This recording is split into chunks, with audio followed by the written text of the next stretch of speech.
driver na i-record sa videong ito. Parang yan, okay. Parang EQ lang. Habang binabagtas kasi ng kanilang truck ang tulay ng Cabagan at Santa Maria sa Isabela, gabi nitong February 27, ang tulay biglang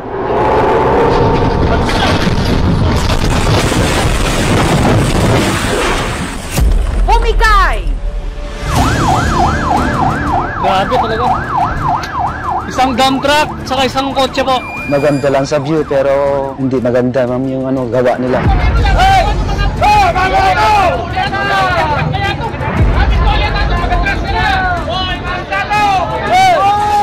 Kitang-kita mo. Kitang-kita ma'am. Kaya ginamin ko na yung kamay ko sa manubela.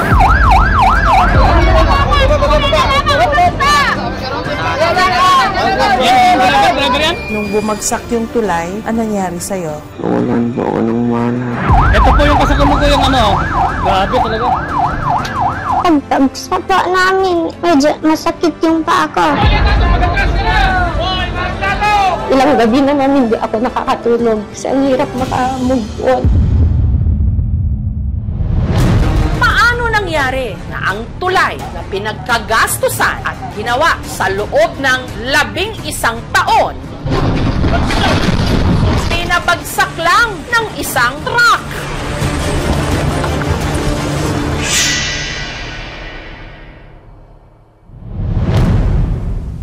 Ang truck hanggang ngayon nakatiwangwang sa nasirang tulay. Nasira rin ang mga nakasabay nitong 2 pang sasakyan, pati na ang isang motor na tumilapon. 990 meters o halos 1 kilometro ang haba ng Cabagan Santa Maria Bridge. Mahigit 1 buwan pa lang mula nung ito'y buksan, ang ginastos umabot ng 1.2 billion pesos. Napakalaking halaga para sa isang infrastruktura na agad-agad nasira. Nito lang Martes, pumunta kami ng Isabela para siyasatin ang nangyari. Inabutan namin dito, yung mga taga-NBI, nagsasagawa raw ho sila ng ocular inspection. Mukhang pinapaimbestigahan na rin sa kanila itong nangyaring pagbagsak nung bahagi ng tulay. Ang bumigay na bahagi ng tulay, ang ikatlong span o arko mula sa Cabagan. Bumagsak daw ho yung pangatlo, so mas tanaw dun sa kabilang bahagi. Lahat ngayon ng mga sasakyan na pabiyahe mula Tuguegarao papuntang Isabela, dito muna sa baba dumadaan. So parang kabubukas pa lang sayang, 1 buwan pa lang, sira na. So sayang yung convenience sana na yun yung pangunahin pa namang purpose kung bakit ipinatayo yung tulay na yan. Wala. Back to zero. Ika nga. Ay, isko. Ayan na nga.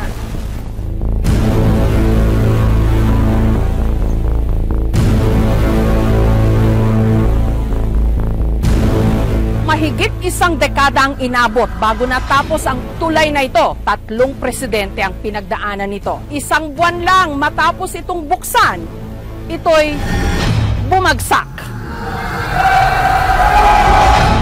8 tao ang nasugatan sa insidente. Hanggang ngayon, hindi pa natatanggal yung mga sasakyan. Andyan pa yung mga bakas na iniwan ng trahedya. Ang sasakyang ito, yupi-yupi, basag ang salamin. Ang driver nitong si Johnny, iika-ika ngayon matapos mabalian ng buto sa paa. Ang kasama niyang si Brian, nagtamo ng sugat at pasa sa ulo. Asan po kayo nung bumagsak yung tulay? Pinaabaybay namin yan ma'am. Banda doon sa lapit sa gitna. Nag-weave ho yun biglang gumanon. Umalon? Umalon ma'am. Tapos? Yung isang brace na kulay green yan. Oo. Nasasakyan. Gray, oo. Tumapon ako rito ma'am. Gumundag yung sasakyan na gano'n. Nandun kayo, sa taas? Sa gitna ma'am. Sa gitna, Sa may putol. So kitang-kita mo? Kitang-kita ma'am. Kaya ginamin ko na yung kamay ko sa manubela.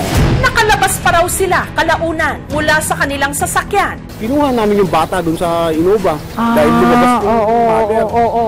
Hindi makahinga yung mother. Pinaupo ko banda doon. Tapos nilabas namin yung bata. Salamat ha, kasi na-aksidente ka, nang rescue ka pa. Kinapa ko yung sarili ko, okay naman. Yung kasama ko, tinanong ko kung okay siya, sabi ng okay. Kaya tumulong na rin kami, ma'am. Pero habang naghihintay ng rescue, may isa pang motor na tumilapon. Driver daw po na single yun. Tumilapon siya. Ang nagmamaneho ng motor, ang binatang ito. Namaga ang mukha matapos tumama sa semento.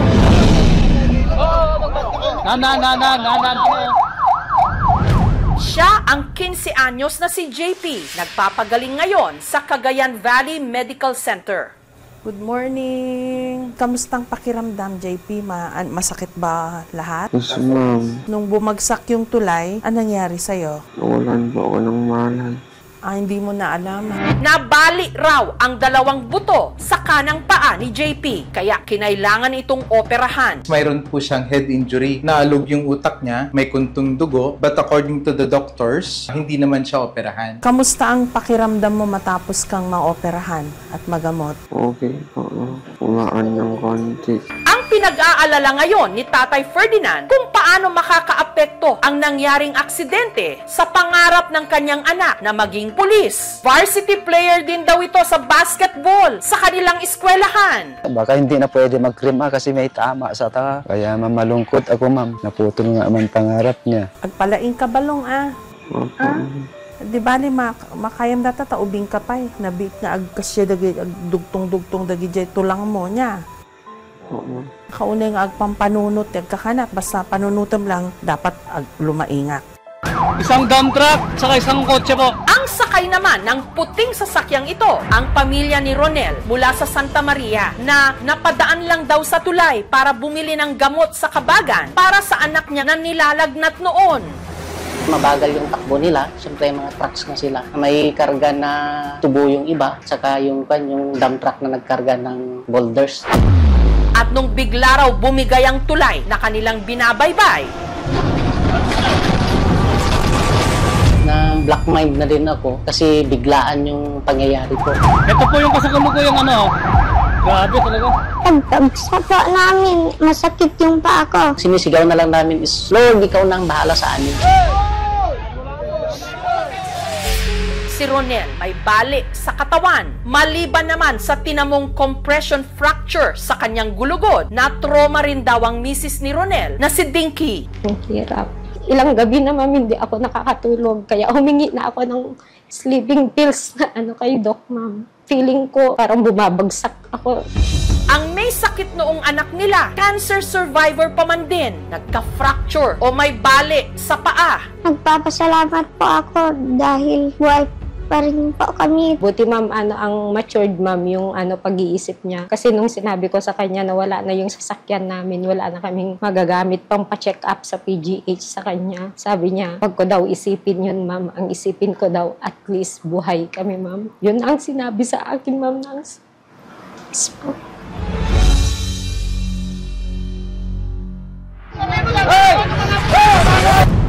Balikan natin ang tanong. Bakit bumigay ang tulay? Ang maximum capacity raw nito, ayon sa Department of Public Works and Highways, 44 tons o tonelada. Samantalang ayon sa inisyal na investigasyon ng mga otoridad, ang isa sa mga sasakyang sumampa sa tulay nung gabing yon, di umano, overloaded. Umabot daw ng mahigit 100 tons ang bigat. There was a convoy of heavily loaded trucks passing by. Tatlo sila. Yung una nakalampas. But then yung sumusunod, yun ang lumagsak. The truck was loaded with boulders. We estimated that the total gross vehicle weight, including the truck and the load, little over 100 tons. No? Ang calculations din na nakita ng mga investigating teams, this structure was overstressed by more than 200%. Okay. They have noted that with the collapse of that structure, nag-snap din yung mga rods. It would have been really overweight. Kinabukasan, matapos ang aksidente, humarap sa mga pulis ang driver at pahinante ng truck. Natuntun namin sila sa Tabuk City sa Kalinga. Ang driver na si Michael at ang pahinante nitong si Leonard, magde-deliver daw sana sila noon ng mga bato sa isang private resort sa Kabagan. Para makatipid ng 1.5 oras sa biyahe, nagdesisyon daw silang dumaan sa tulay. Na i-record pa nga ito ni Michael. Para na, okay lang. Para isikiw lang.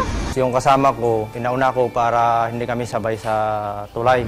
Ayon kay Michael, bago pa sila sumampa sa tulay, meron daw flagman na kumaway sa kanila. Nakita ko yung guard sa Minyas na gumanon siya.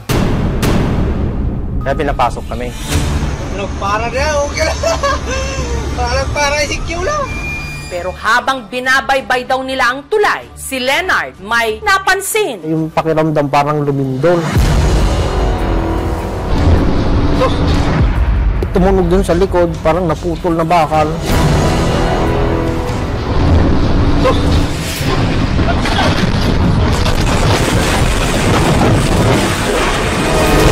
Matras na po yung dump truck. Niyampas po daw. Kala ko po mamamatay na ako.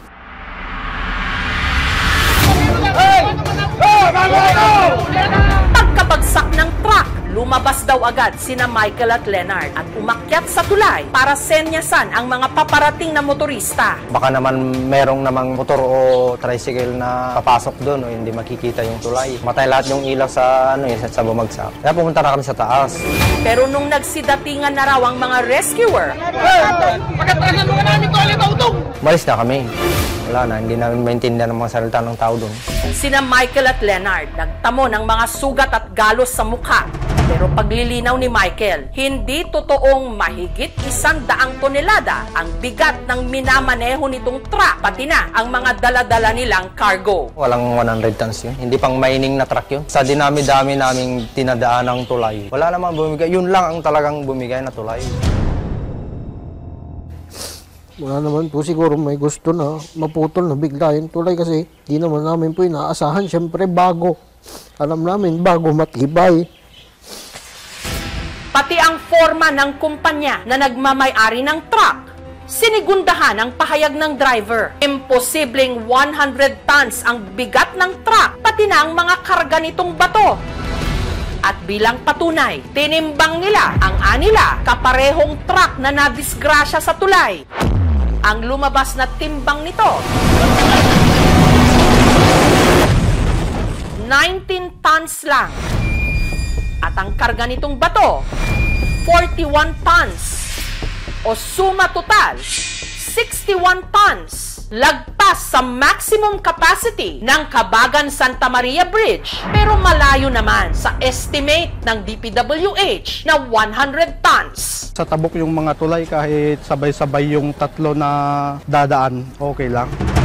Taong 2014, sa ilalim pa ng administrasyon ni Pangulong Noynoy Aquino, nung aprubahan ng DPWH ang pagpapagawa ng tulay, ang kontrata noon para sa construction, 412.9 million pesos, ginawad sa RD Interior Junior Construction. Taong 2018 naman, sa ilalim na ng administrasyon ni Pangulong Duterte, nagkaroon ng additional expansion nung pinahabaan di umano ng DPWH ang tulay para lumagpas ito sa floodline. Ang dami naman ng crack ng bridge na to, katakot.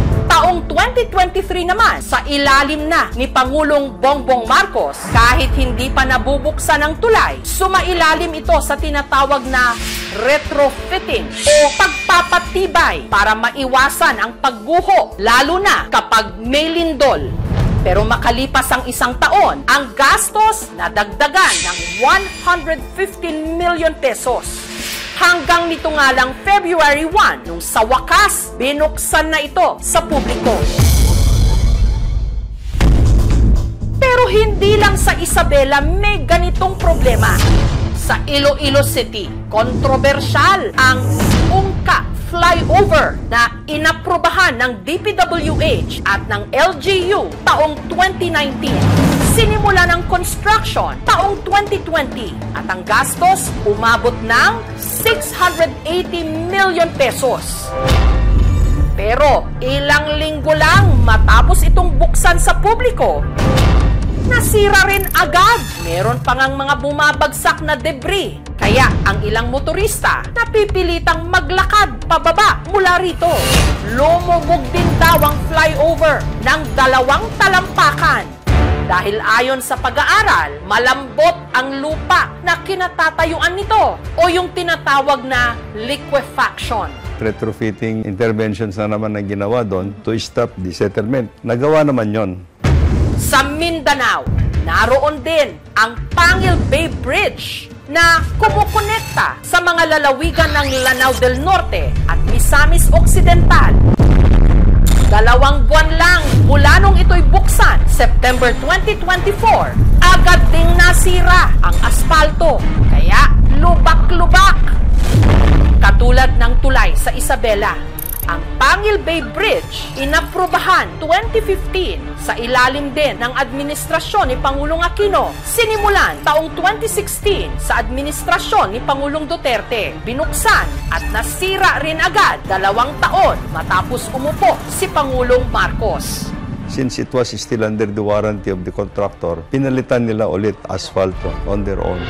Ang Bantilan Bridge sa Quezon Province at Batangas, nasira rin ng bagyong Paeng taong 2022. Sa taong ding yon, bumagsak ang Carlos Romulo Bridge sa Bayambang sa Pangasinan dahil din di umano sa overloading ng mga sasakyang nagdadaan.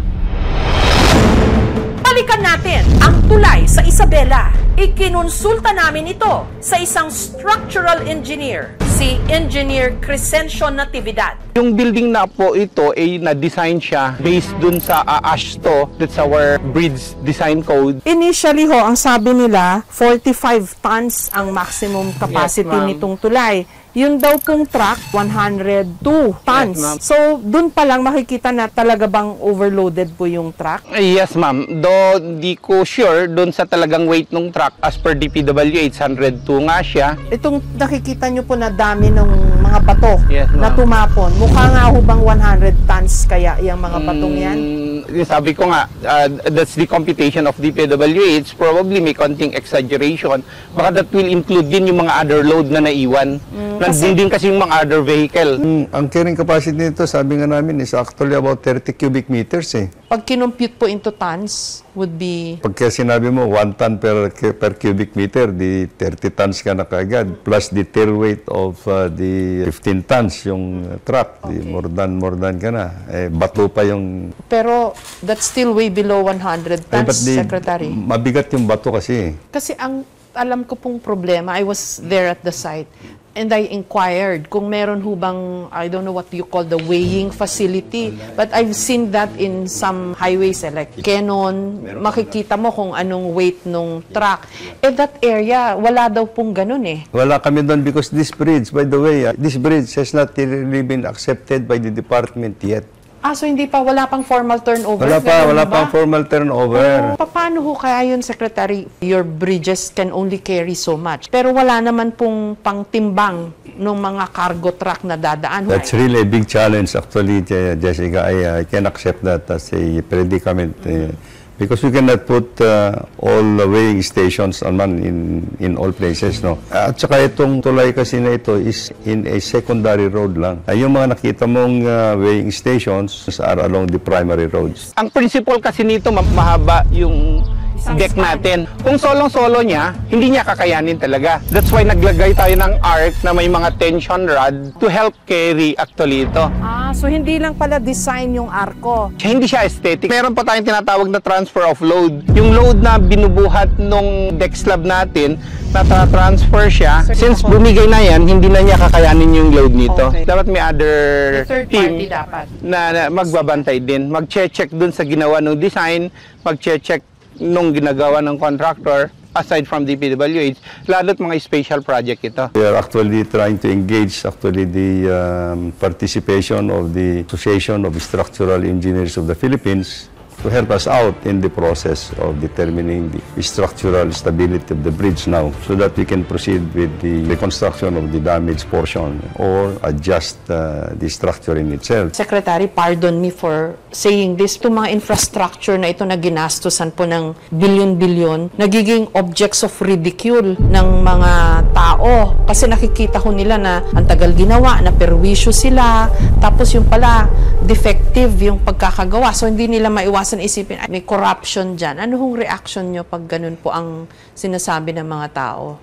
Well, there's a big perception ngayon na ganyan, but for structures like this, you cannot really afford to compromise the structure as designed. So, if there would be any for corruption, sinasabi, sige, sabihin na natin, it would be very minimal sa tingin ko.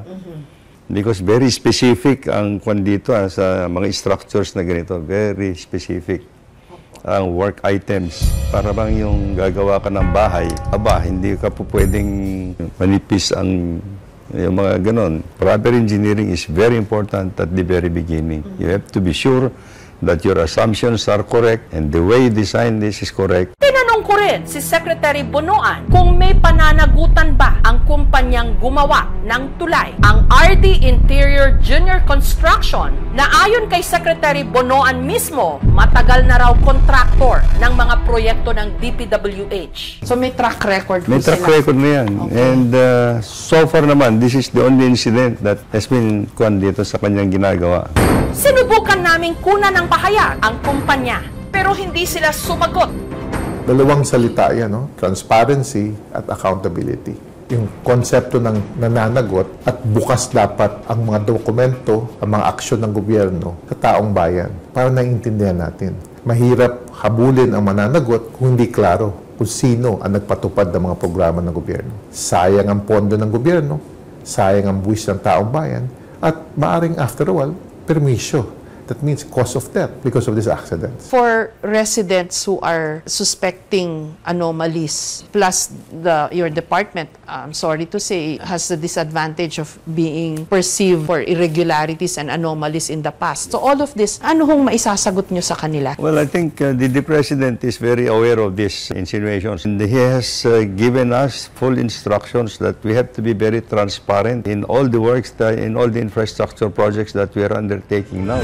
Nitong Huwebes, si Pangulong Marcos mismo nagpunta ng Isabela. Okay naman lang yung construction, yung contractor, sinundan naman ang plano. Pwede book naman yung kanyang ginawa up to specifications yung kanilang ginawa. Yun lang, yung specifications, mali.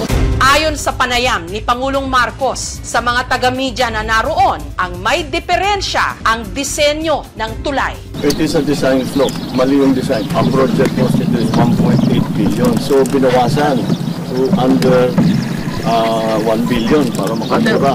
Design is really weak. Dahil kung tutusin ninyo, this is supposed to be a suspension bridge. Ito lang ang suspension bridge na nakita ko sa buong mundo na hindi kable. At yan na mismo ang bumigay. Kung kable yan, hindi dapat bumigay yan. Kapag ganong kalaking project, merong nagsusupervise na consultant. Dito sa case na to, parang ginawa ng DPWH, sila lang ang nag-supervise. Pag nagde-design kami ng tulay, may sinusundan kaming bridge code. Itong bridge code na to, nakabase sa American Code. Hindi naman lahat ng tulay delikado sa overloading kasi yung karamihan ng tulay na maigsi lang tapos konkreto, mataas yung reserve strength noon ng pagka-design namin. Kaya nakakaya niya yung overloaded. Pero yung mahaba na bakal, kahit na bago, 100 tonner na truck ang dumaan, hindi talaga siya kakayanin. Parang hindi po kayo apektado dun sa mga kontrobersya, mga suspecha, yung mga binabato sa inyong puna. Clear naman kami. We are following the instructions of the President to be transparent and professional in the work that we are doing. Sinubukan naming kuhanan ng pahayag ang dating sekretary ng DPWH sa ilalim ng Administrasyong Duterte. Si ngayoy Senador Mark Villar, tumanggi siyang magbigay ng pahayag. Ang Senado, iimbestigahan din daw ang nangyari.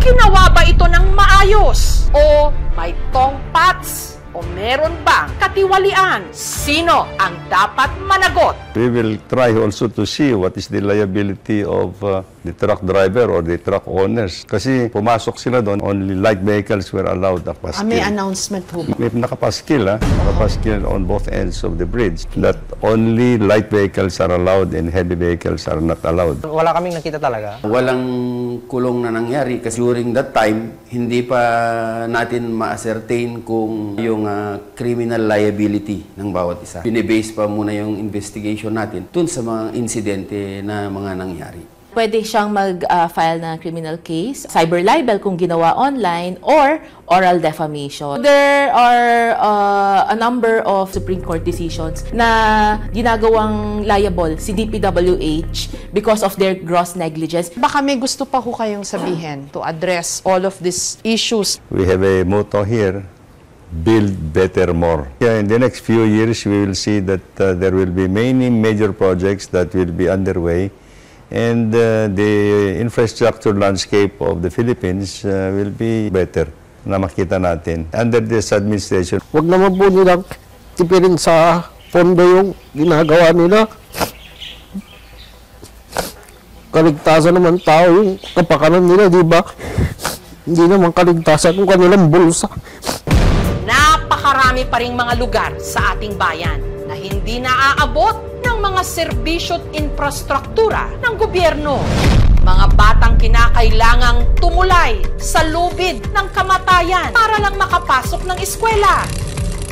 Mga magsasakang hirap na paabutin ang kanilang mga produkto sa mga pamilihan. Mga may sakit na kinakailangang pang daanin sa bayanihan para maibaba sa mga bundok at makarating sa ospital. Tapos may ganito pang nangyari. Mga tulay at kalsada na pinondohan ng bilyon-bilyong piso na sa isang iglap bibigay. Maging mapangmatsyag po tayo at maging tulay para masigurong nagaling sa mga ibinabayad nating buwis, hindi masasayang.